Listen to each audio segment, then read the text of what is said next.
Hello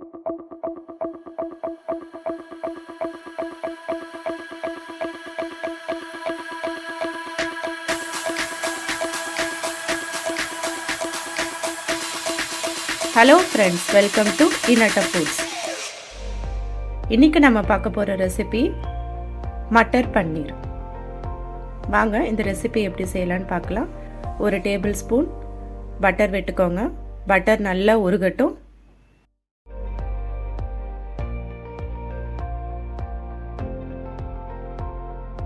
butter நல்லா உருகுனதும் ஒரு 100 gram பன்னீர் துண்டுகளாக எடுத்து வச்சுருக்கேன். ஒவ்வொரு துண்டுகளாக இந்த பட்டரில் நம்ம விட்டுக்கலாம். இந்த பன்னீரை நம்ம பட்டரில் வதக்கும் போது நம்ம ரெசிபிக்கு ஒரு நல்ல டேஸ்ட் கொடுக்கும். ரொம்ப வதக்க வேண்டாம், கொஞ்சம் கோல்டன் ப்ரௌன் ஆகிற வரைக்கும் வதக்கிக்கோங்க. அடுப்பை ஸ்லோ ஃப்ளேமில் வச்சுக்கோங்க வதக்கும் போது, இல்லைன்னா பன்னீர் எல்லாம் கரிஞ்சிடும். நம்ம போட்ட பன்னீர் துண்டுகள் எல்லாமே நல்லா வதங்கிடுச்சு. இப்போ வதங்கின பன்னீர் துண்டுகள் எல்லாமே எடுத்துக்கலாம். எடுத்து இதை ஒரு வார்ம் வாட்டரில் போட்டுக்கோங்க. ஏன்னா நம்ம வதக்கின பன்னீர் துண்டுகள் நம்ம வெளியில் எடுத்து வைக்கும் போது ரஃப் ஆகிடும். நம்ம ஒரு வார்ம் வாட்டரில் போட்டு வைக்கும் போது நம்மளோட பன்னீர் துண்டுகள் எல்லாமே சாஃப்டாக இருக்கும். இப்போது அதே பட்டரில் நம்ம ஒரு 1/4 டேபிள் ஸ்பூன் சீரகம் விட்டுக்கலாம். சீரகம் நல்லா பொரிஞ்சு வரட்டும். சீரகம் பொரிய நேரத்தில் நம்ம வெங்காயத்தை கட் பண்ணி எடுத்துக்கலாம்.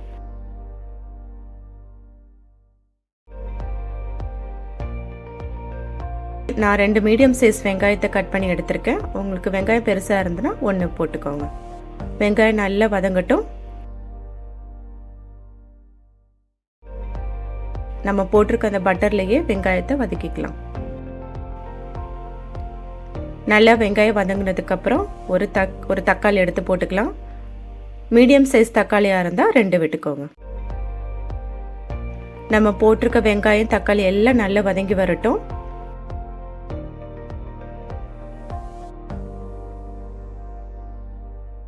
சீக்கிரம் வதங்குறதுக்கு நம்ம ஒரு 1/4 டேபிள் ஸ்பூன் உப்பு விட்டுக்கலாம்.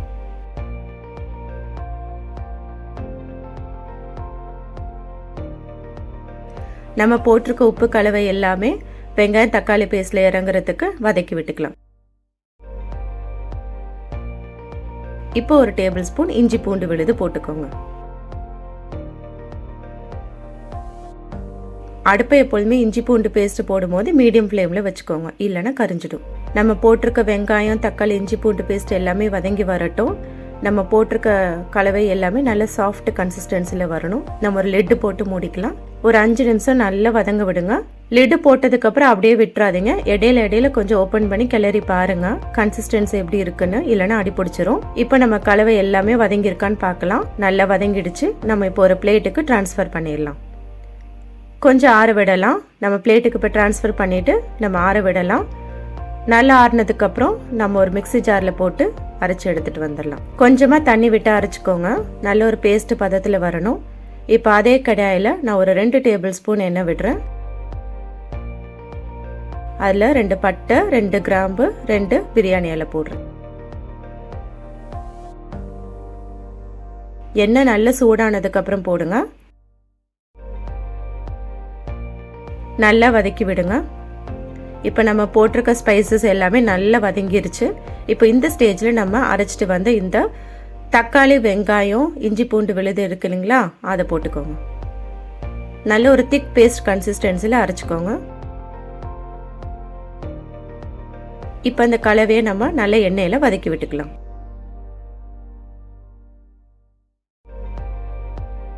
நல்லா வதங்கட்டும். அடுப்பை ஸ்லோ ஃப்ளேமில் வச்சு செய்யுங்க, ஹை ஃப்ளேமில் வைக்காதீங்க. இப்போ ஒரு 1/4 டேபிள் ஸ்பூன் மஞ்சள் பொடி போட்டுக்கலாம். 1/2 டேபிள் ஸ்பூன் மிளகாய் பொடி,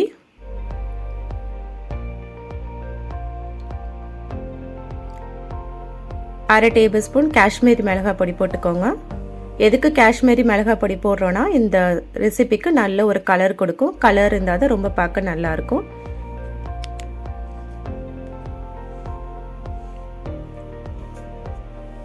2 டேபிள் ஸ்பூன் தனியாத்தூள் போட்டுக்கோங்க. நம்ம போட்டிருக்க மஞ்சள் பொடி மிளகாய் பொடி தனியாத்தூள் எல்லாமே நல்ல எண்ணெயில் வதங்கட்டும். மசாலோட வாசம் போகிற வரைக்கும் வதக்கிக்கோங்க. ஒரு 1/4 டேபிள் ஸ்பூன் உப்பு விட்டுக்கோங்க. நல்ல எண்ணெயிலே வதக்கி விடுங்க.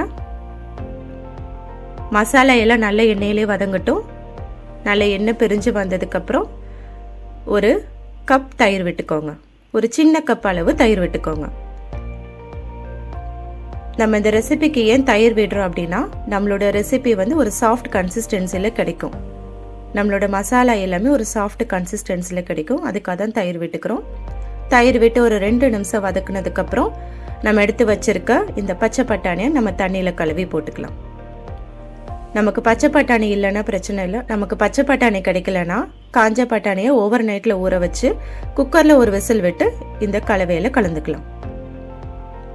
பட்டாணி குழந்தைங்களோட ஹெல்த் வைஸ்க்கு ரொம்ப நல்லது. அடிக்கடி குழந்தைங்களுக்கு இந்த மாதிரி ரெசிபி செஞ்சு கொடுங்க, அவங்க விரும்பி சாப்பிடுவாங்க. பட்டாணி நல்லா இந்த கலவையில் வதங்கி வரட்டும். மசாலாவோட கலவை எல்லாமே இந்த பட்டாணியில் இறங்கட்டும். நல்லா வதக்கி விடுங்க. அடுப்பை ஸ்லோ ஃப்ளேமில் வச்சு செய்யுங்க. மசாலா எல்லாம் நல்லா பட்டாணியில் வதங்கி வந்துருச்சு. இப்போ ஒரு 2 கப் தண்ணி விட்டுக்கோங்க. தண்ணி விட்டு நல்லா கிளறிக்கோங்க. இப்போ இந்த ஸ்டேஜில் உப்பு காரம் எல்லாம் கரெக்டாக இருக்கான்னு பார்த்துக்கோங்க. தேவைப்பட்டால் கொஞ்சம் உப்பு சேர்த்துக்கோங்க. மசாலாவோட கன்சிஸ்டன்சி பார்த்துக்கோங்க. உங்களுக்கு ரொம்ப திக்காக வேணும்னா 2 கப் விட்டால் போதும். இல்லை கொஞ்சம் தண்ணியாக வேணும் அப்படின்னா ஒரு 1/4 கப் எக்ஸ்ட்ரா தண்ணி விட்டுக்கோங்க. நான் ஒரு 1/4 டேபிள் ஸ்பூன் உப்பு சேர்க்குறேன். எனக்கு உப்பு கொஞ்சம் கம்மியாக இருக்கிறதுனால 1/4 டேபிள் ஸ்பூன் உப்பு சேர்த்துக்கிறேன். இந்த ஸ்டேஜில் நீங்கள் காரெல்லாம் செக் பண்ணிக்கோங்க. மசாலா நல்லா கொதிச்சு வரட்டும். நம்ம விட்டுருக்க தண்ணி நல்லா கொதிச்சு வரட்டும். இப்போ ஒரு லிட்டு போட்டு மூடிடலாம். இப்போ நம்ம போட்டிருக்க பட்டாணி நல்லா வேகட்டும். அடுப்பில் சிம்மில் வச்சே வேக விடுங்க. இப்போ ஓப்பன் பண்ணி பார்க்கலாம் பட்டாணி வெந்திருக்கான்னு. பட்டாணி நல்லா வெந்துருச்சு. இப்போ நம்ம எடுத்து வச்சிருக்க பன்னீர் துண்டுகளை இதில் விட்டுறலாம்.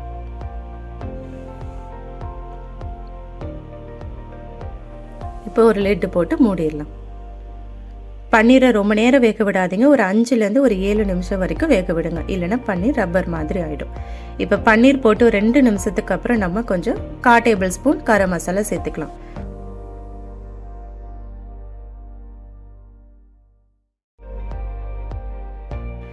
கொஞ்சமாக கஸ்தூரி மேத்தி இதில் போட்டுக்கோங்க.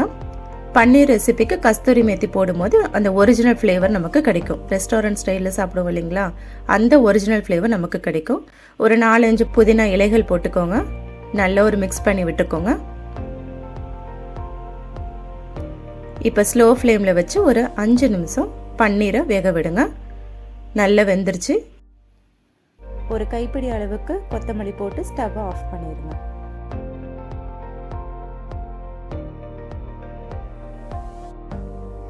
இதை ஒரு பவுலுக்கு நம்ம ட்ரான்ஸ்ஃபர் பண்ணிடலாம். நம்மளோட மட்டர் பன்னீர் ரெசிபி ரெடி ஆகிடுச்சு. இது சப்பாத்தி, தோசை, இட்லி, வெரைட்டி ரைஸ் எல்லாத்துக்கும் நல்ல ஒரு காம்பினேஷனாக இருக்கும். குழந்தைங்களுக்கு செஞ்சு கொடுங்க, ரொம்ப விரும்பி சாப்பிடுவாங்க. பட்டாணியும் பன்னீரும் குழந்தைங்களோட ஹெல்த் வைஸ் ரொம்ப நல்லது. அடிக்கடி செஞ்சு கொடுங்க. உங்களுக்கு இந்த ரெசிபி பிடிச்சிருந்ததுன்னா லைக் பண்ணுங்கள், ஷேர் பண்ணுங்கள், சப்ஸ்கிரைப் பண்ணுங்கள். முடிஞ்ச அளவு உங்கள் ஃப்ரெண்ட்ஸோடு ஷேர் பண்ணுங்கள். கமெண்ட் பாக்ஸில் உங்களோட கருத்தை பதிவிடுங்க. மீண்டும் உங்களை அடுத்த ரெசிபியில் சந்திக்கிறேன். பாய், டேக் கேர்.